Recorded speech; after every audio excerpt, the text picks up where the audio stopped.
This is a story about baseball historical museums and romantic places. It's a short story, my short podcast for summer. I feel baseball and romance go together for the summer.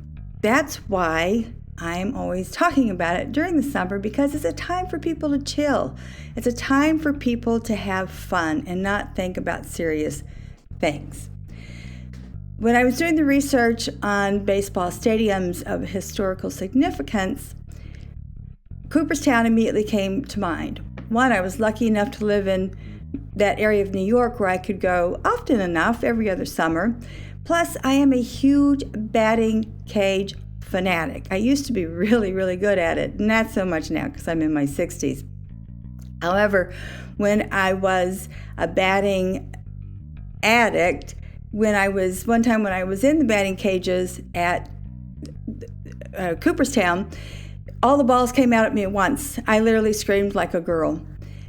Did you know that Doubleday is an historical stadium, baseball stadium, right there in Cooperstown?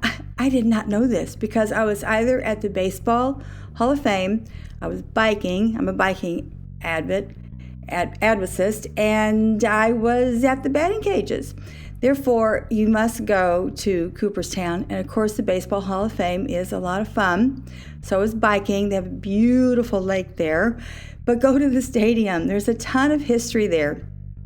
It used to be a farm, and then they made it into a stadium. It actually, until 2008, it actually held the Baseball Hall of Fame annual baseball event. They don't do that there any longer.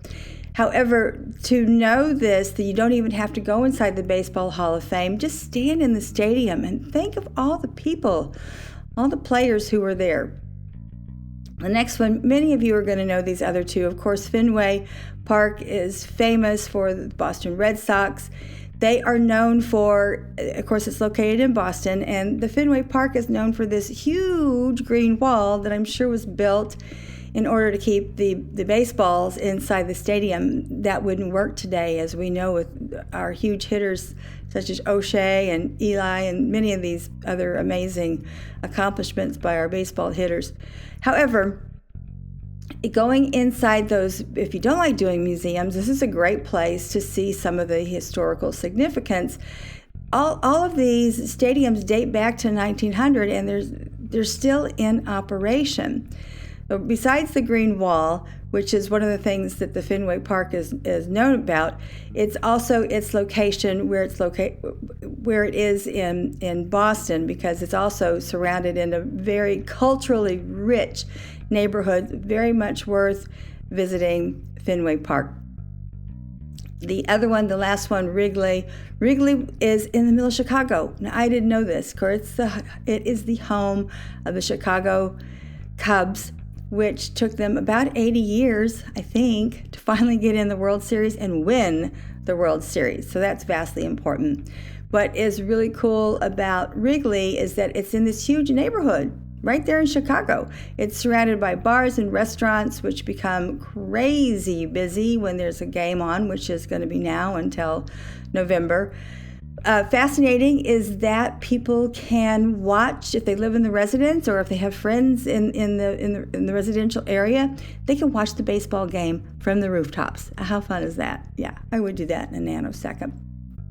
Well, those are the three historical stadiums, which I absolutely believe bring romance to our hearts. I think being taken to a baseball game is one of the best dates I ever had.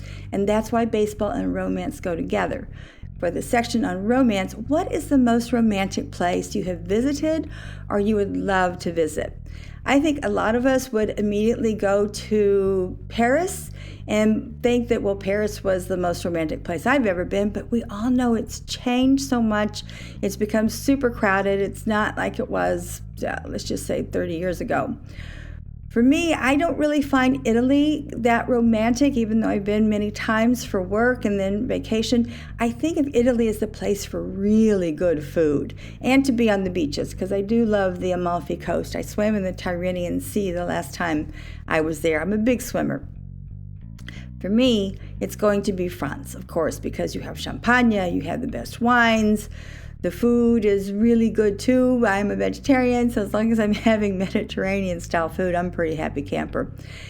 For me, it's actually the coast of Bordeaux. A beautiful place called Cap Ferret is located in that area. It is in between the Atlantic and an area called Bassin d'Archamps. We were lucky enough being on vacation, but also working. When you're in the wine industry and you're a significant player, it's quite common that you'll stay at a vintner's chateau or somewhere on his property. The owner of Chateau Carillon took us to Cap Ferret. We stayed in one of his little houses. We went on his historical wooden boat in the bay of Cap Ferret. It's like a fingerlip.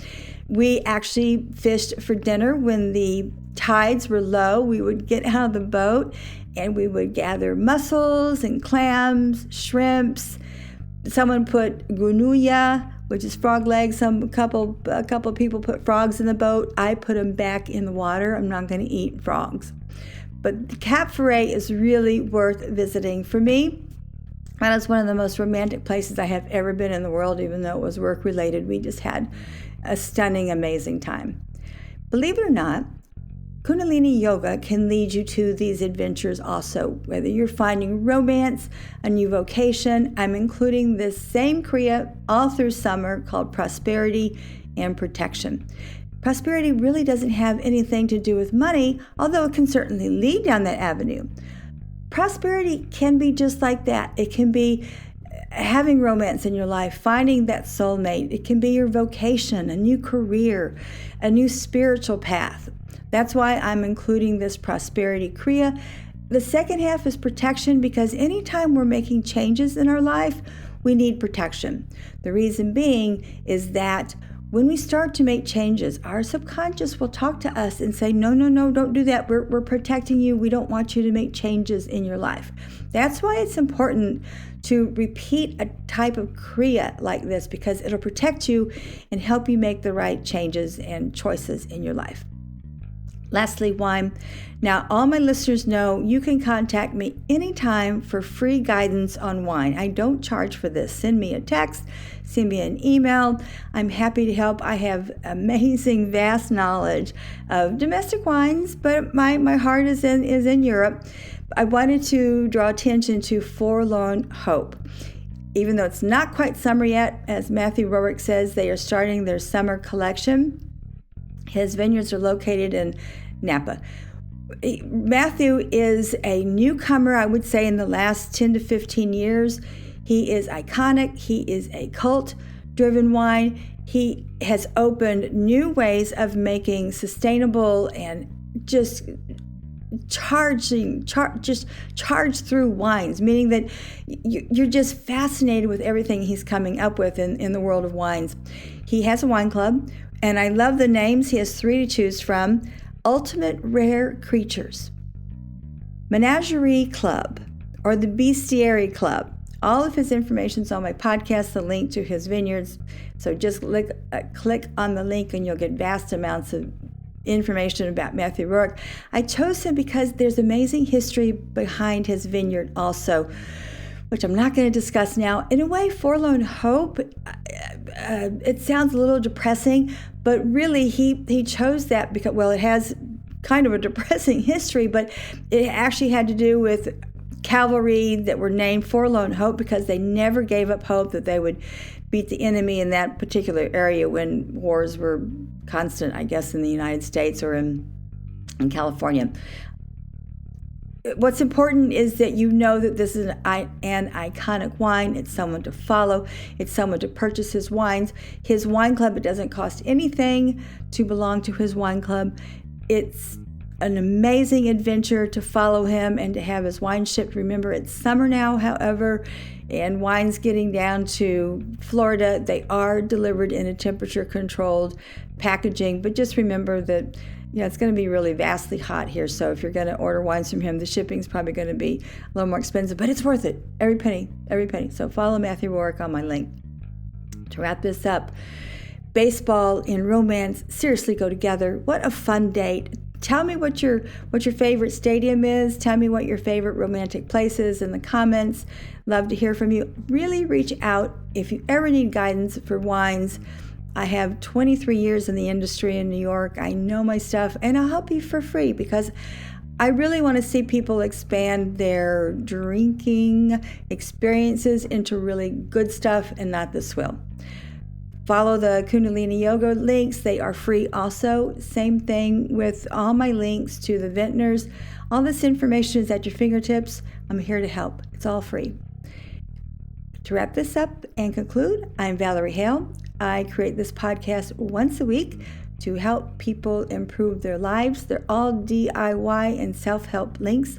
I also create a mini course class called Fear of Public Speaking. I help people manage their anxiety when they need to make a presentation, improve their everyday speaking patterns. There is a charge to that, but it's nominal. It's all about you. That link is in the podcast also.